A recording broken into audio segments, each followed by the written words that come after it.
Greetings to you, dear viewers. You're watching OBN Horn of Africa. This is weekly program Future Africa, and I'm Phantom Ballet hosting the program. Today, I'm going to talk about the Ethiopian Airlines and the Russia-Africa Summit that held in St. Petersburg in Russia with Pan-Africanist Kwame Gonza from Ghana. Kwame, a very warm welcome to the program. Thank you so much, my brother, and greetings to all viewers of OBN across Ethiopia and across the African continent and across the whole world. I'm very happy to be here. OBN has now become my family. I'm part of the family. So I'm happy to be here and have this discussion concerning very important issues about our continent, Africa. The Ethiopian Airlines wants to continue as a leader in the field on the continent and even in the world to some extent. My question is, what do you think are the possible improvements necessary to achieve this objective? Yeah, so I think it is important already, like you have mentioned, Ethiopia Airlines is already a leader on the African continent because it's been around for a long time. We look at the other airlines have been having challenges, South African Air, you can talk of Kenya Airways, all these have been, making, a lot of losses and having a lot of challenges. Even there's been talk of when President Ramaphosa met President Ruto in Kenya, there was talk of finding a way of merging South Africa Airways and Kenya Airways so that they can be able to work together, of course, for the good of the continent, because there was the talk of a Pan-African airlines or airways across the continent with the emergency or with the merging of the two airlines, South Africa Airways and Kenya Airways. But I think that going forward, looking at the victories that have already achieved by Ethiopia Airlines, there is a couple of things that can be, of course, improved. You can talk of engaging in other, of course, Ethiopia government itself as the majority owner of the airlines, there's things which can be looked at and touched at. For example, Ethiopia Airlines has made Addis Ababa the aviation capital automatically of the African continent. And so this means that if Ethiopia is the aviation capital of the continent, of course it is the administrative capital of the continent also with the presence of the African Union, then that means there's a lot of African logistics which goes through Addis Ababa or which goes through Ethiopia.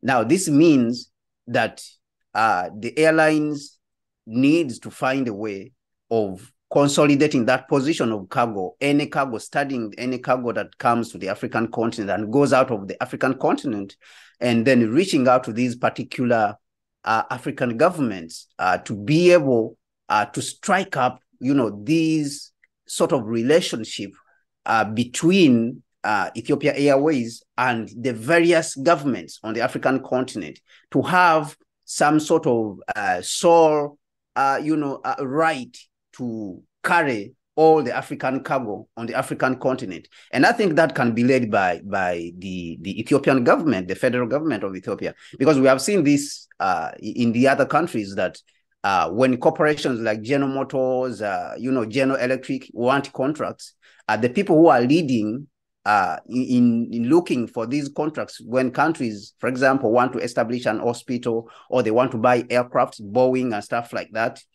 we see that the ambassadors, the US ambassadors, they are the ones who lead this kind of, adventure across, whether it is across the globe, to go and look for those markets so that Boeing can be able to sell these aircrafts. So I think that this is an approach that can be employed for the cargo that is going out of the continent, and that one also coming into the continent. This would help also very much to expand Ethiopia Airlines, not only on the continent, but even across the globe. We have seen some Indian airlines, at the just ended Paris air show, ordering more than 500 aircraft. So I think we have a population of 1.4 billion people on the continent. If Ethiopia Airlines is able to position itself in that kind of way, by lobbying the various governments across the continent. I think it should be able to achieve that.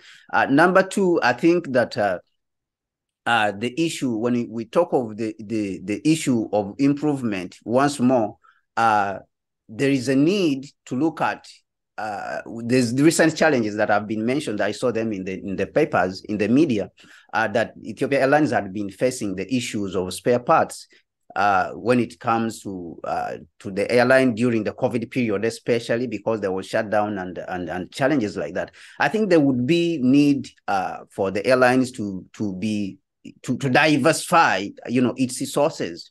You can look at the other countries across the world which are producing aircraft.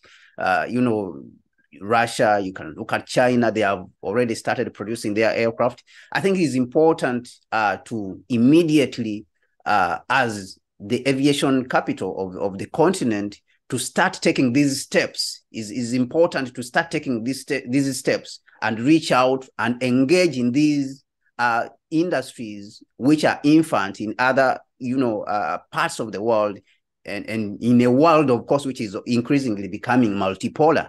This is very important on behalf of the continent. We know that the Prime Minister Abiy has taken some initiatives, but these initiatives is not enough just to talk about them. It is necessary for us to push them. The person who came up with these ideas is important to continue to push these ideas. He spoke up of, for example, formation of a new Pan-African media. It is not enough to speak about it, but it is important. If you have these ideas, the other African leaders may not welcome them immediately. It's important to push them with a lot of force and reach out to them, and of course work with the African civil society, the other Africans, to see how these ideas can be brought on board.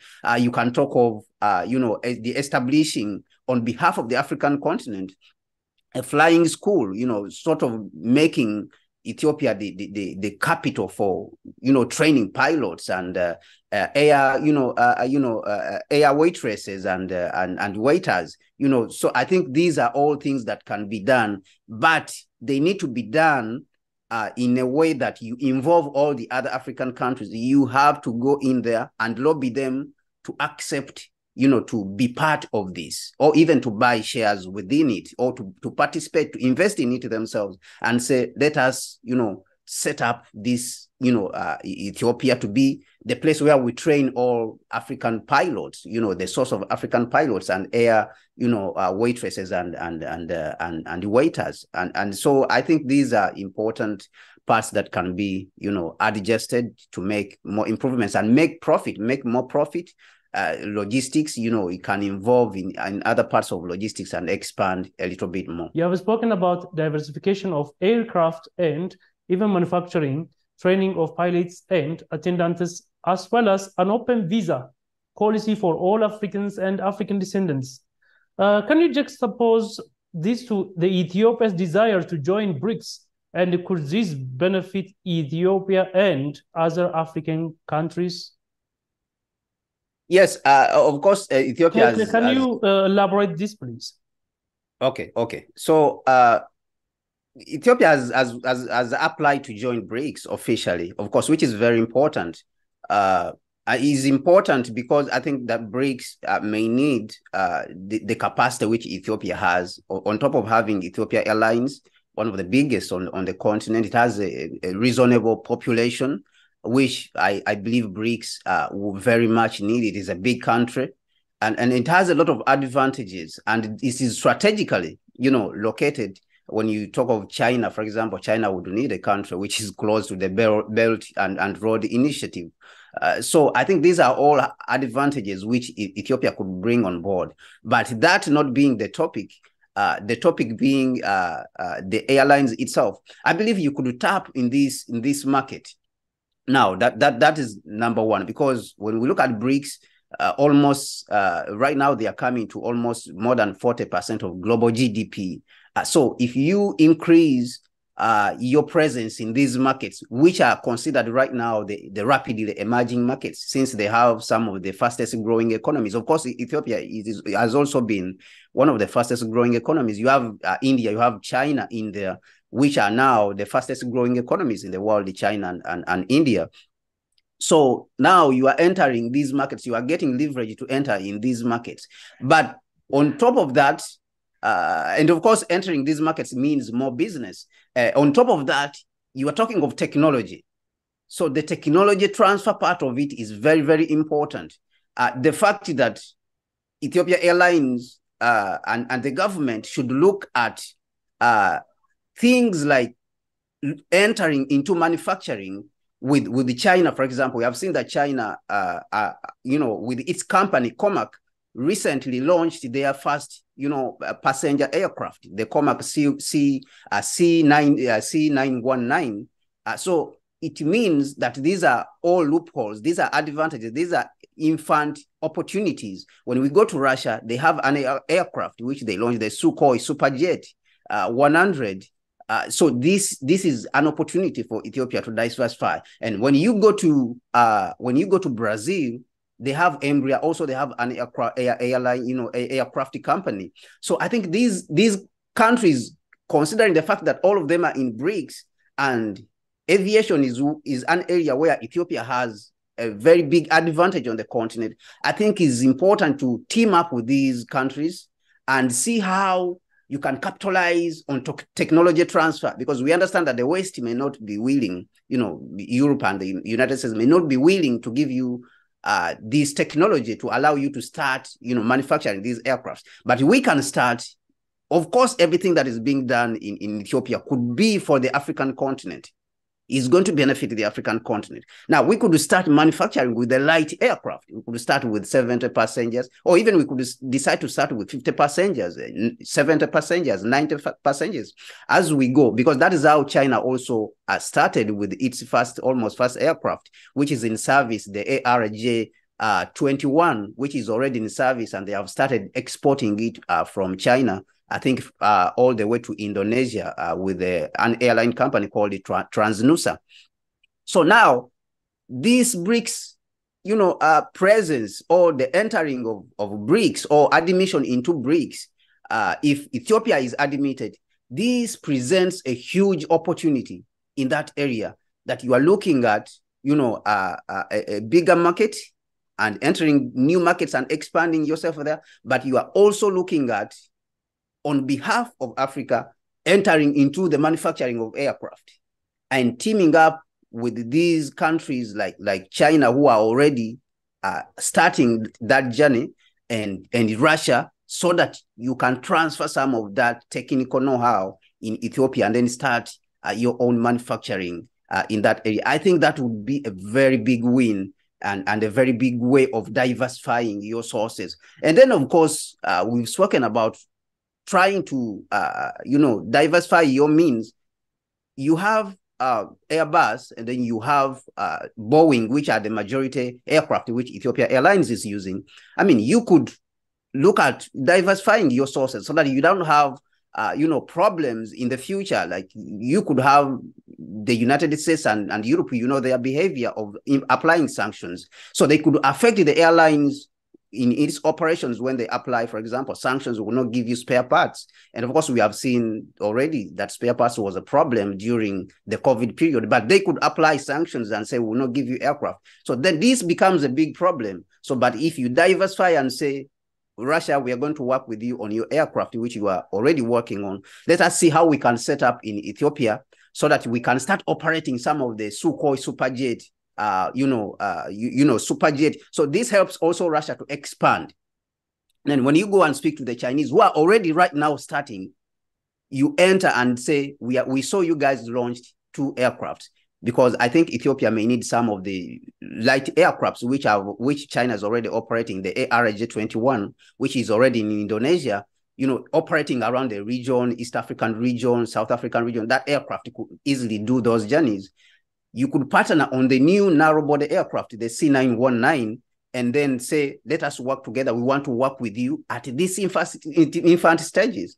And because they are the infant stages, it is likely even to be cheaper for Ethiopia to enter in this kind of relationship, because they look at you as somebody who is supporting. And of course, you will be representing Africa. They would look at you as somebody representing Africa, and Africa would be behind you, carrying a lot of weight, and it would be difficult for the Chinese even to resist this kind of opportunity, to work with you. The Russians, we have seen Russia also wants to, to work with us. I think these are the opportunities. These are such of the opportunities which the Prime Minister Abe should have discussed even at the Russia-Africa Summit, how we can cooperate together in those areas. Thank you very much for your analysis about the Ethiopian Airlines. Now let's move on to the Russia-Africa Summit that held in on July 27 to 28 in Petersburg in Russia. There was the second Russia-Africa Summit that held in Petersburg in Russia on July 27 to 28. What does this Russia-Africa Summit look like? Or I'm particularly asking you, the relationship, Russia-Africa relationship, what does it look like? And what was the main goal of this summit that held in Russia? So the Russia-Africa Summit, I think it came at a very timely period in history. Of course, there is a lot of expectations which Africa went in this summit with, looking at the global challenges that we are going through. Russia also came to the summit with expectations. And of course, also looking at what we are going through right now across the globe. The world is going through a lot of challenges. And there's a recognition that those challenges require a new approach by all stakeholders, and that includes Russia and Africa. And those challenges, of course, you can speak of climate change and the challenges of the reformation of the United Nations, the challenges of the requirement for a new, global financial system. We remember that there was a recently just ended Paris new global finance pact, to which a couple of African presidents were present. So I think there's a recognition by both sides that we need to have a dialogue on how to approach this. And majority of these challenges which we are seeing have been brought about by a particular group of countries.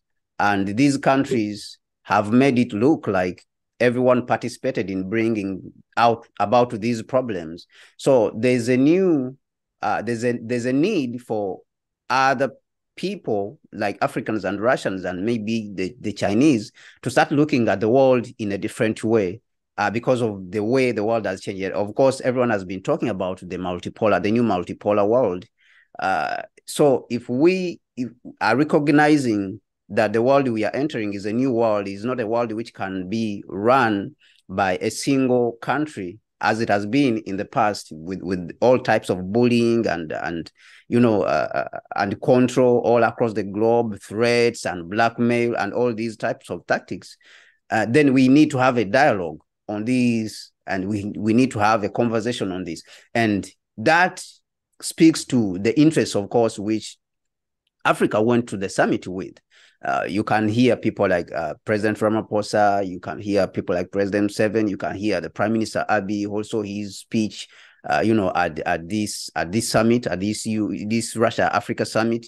So they are speaking about the reformation of the UN. Africa needs a permanent seat at the United Nations Security Council.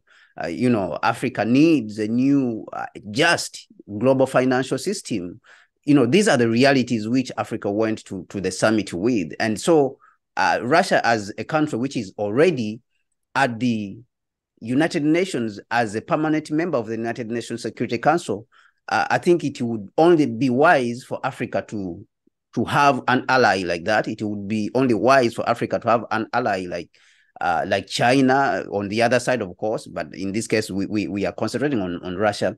So if we have an ally like that, who's supporting us at the UN also, in order for us to push for the reformation of this organization, which is operating in almost in the colonial era, in almost an outdated way, as majority of the African leaders and other people across the globe, like India, have mentioned. They have seen that this organization is operating in sort of an archaic way, or in as an antiquated organization, is not adopting to the new way in which the world is being run or the realities of the current global system.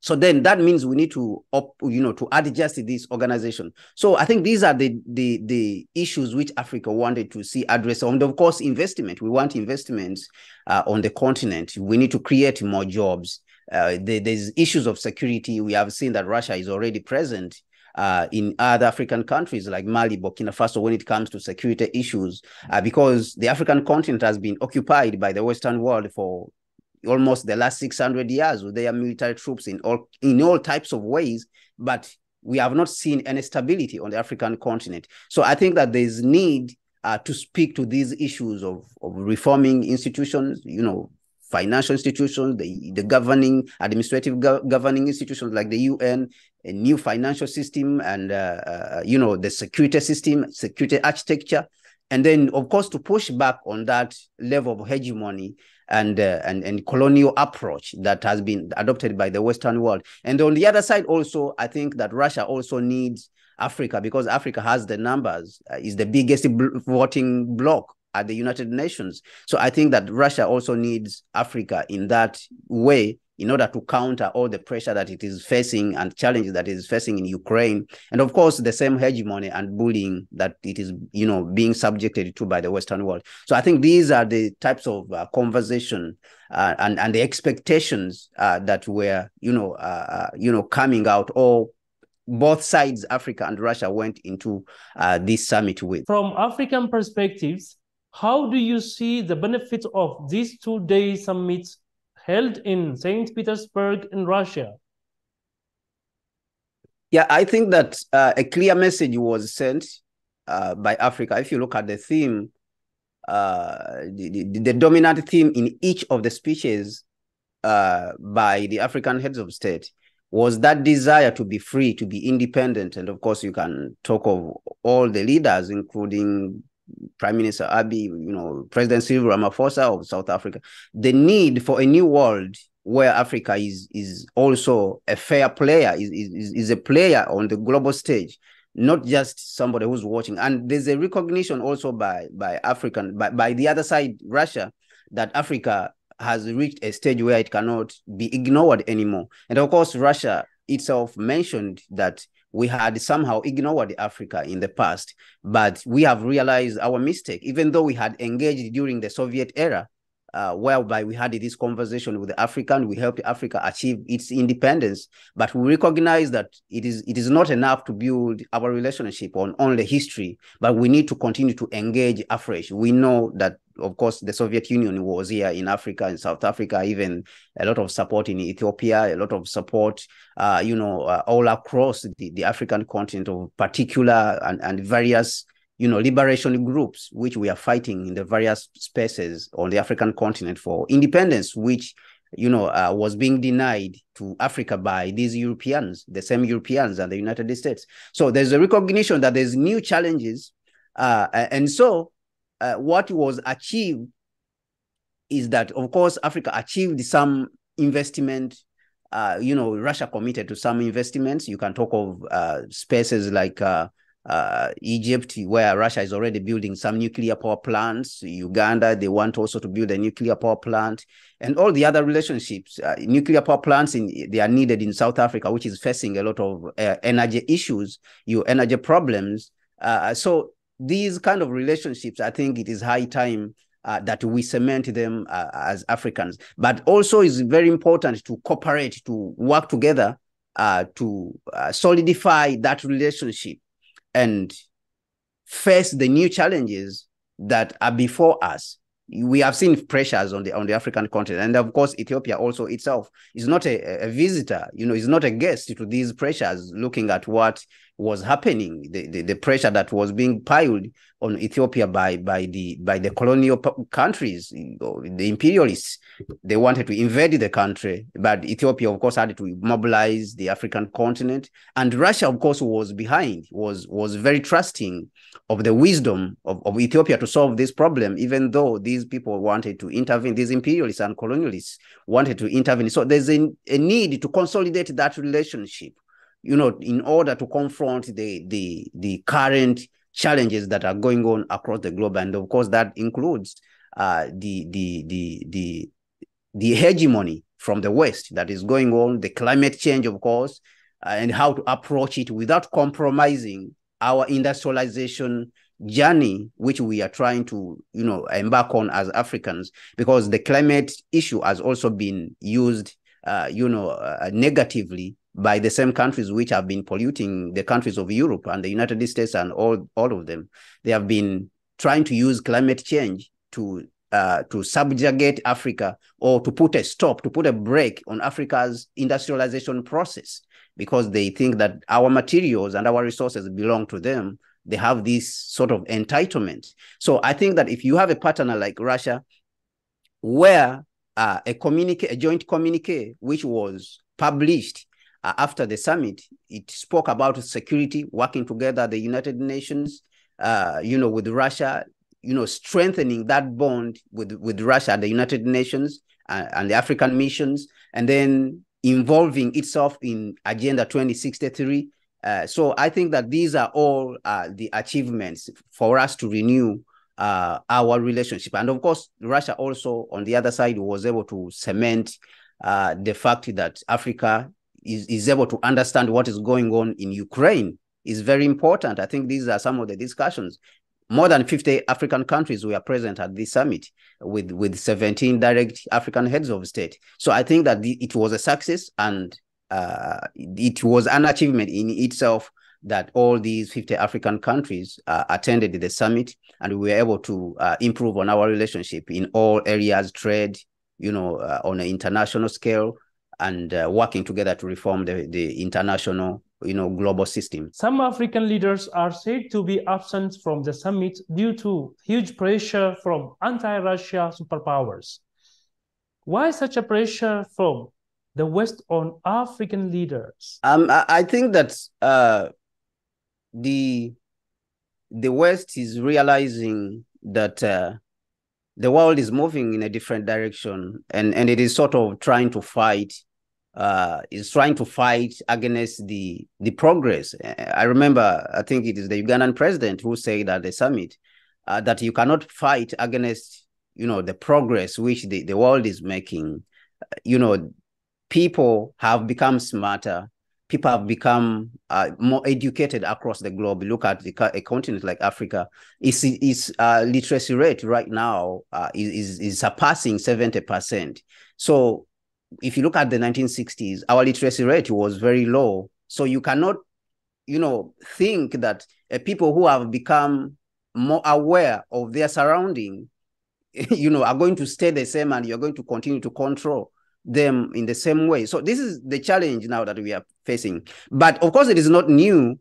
When you look at the 1960s, 1940s, starting 1940s, even Britain and all the European powers were fighting to hang on to the colonies when the time for independence had arrived.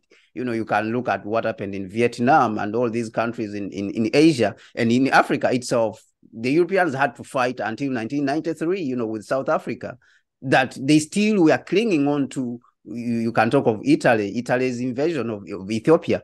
All of them were clinging on to, this. So this is what we are seeing today. There's a recognition that the world is changing, and the United States is trying to fight that. Now, that is where it comes in, that is trying to prevent Africans from striking and joining these new relationships like the BRICS. You have seen the pressure that has been put on South Africa, and even trying to blackmail South Africa so that the BRICS summit cannot happen.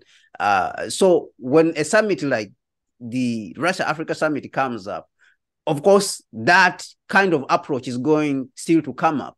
They are still going to continue to push with that approach of trying to destabilize the relationship of Africa and Russia and what they are trying to discuss. And of course, there was also fear that Russia was going to continue to show the Africans what is happening in Ukraine. We can speak of the issues of the grain. They have been talking about we need to let the grain be flowing out of Ukraine. The corridor needs to be opened. The ports need to be opened because Russia pulled out of the grain deal. So Russia wanted to show also the Africans what is really happening, the truth, to show them the truth that this is what is happening. We are ready to negotiate, but the West, which is the same people who are saying that the war should end, they are not willing to negotiate when it comes to the table. And then the grain issue, Russia has consistently mentioned that the grain is not coming actually to Africa, which was going out of Ukraine. The grain was going to Europe. And yet the West was using the grain issue to blackmail Africa, that Africa is receiving the grain. So I think it is important that these things come out. So they were trying to prevent this, that because Africans, if they go there, they will be able to learn what is happening, and Russia will be able to show them that this is the truth. So because they want to keep, Africa in the dark and that kind of control, continued control and continued colonialism. But I think that the world has changed. Information is flowing everywhere. We are living in the information age, where we have massive sources of information, and the world cannot be governed in the old way of bullying, where the US and Europe can come and lie. Bullying and lying, you are giving Africa aid. You are not giving aid. You are taking resources from Africa and building yourself up, and then you are giving back the crumbs and claiming that you are giving Africa aid. Even if we are taking it, but it belongs to us. What we are taking belongs to us. So I think there should not be so huge praises and making noise around the world that you are giving us aid, you are giving Africans aid. There's no such thing, because you have been stealing from us for more than 600 years. So where has what you have been stealing from us gone? So if you give back a little bit and you claim that you are giving aid. So I think these are the questions that need to be asked. So, but the information is out there, and that is what they were fighting against. They are fighting against the fact that Africa has come to the realization that we need to approach this relationship in a different way. And Africa needs to be respected on the global stage. And this is a reality. So they are still fighting, and they will continue to fight against that.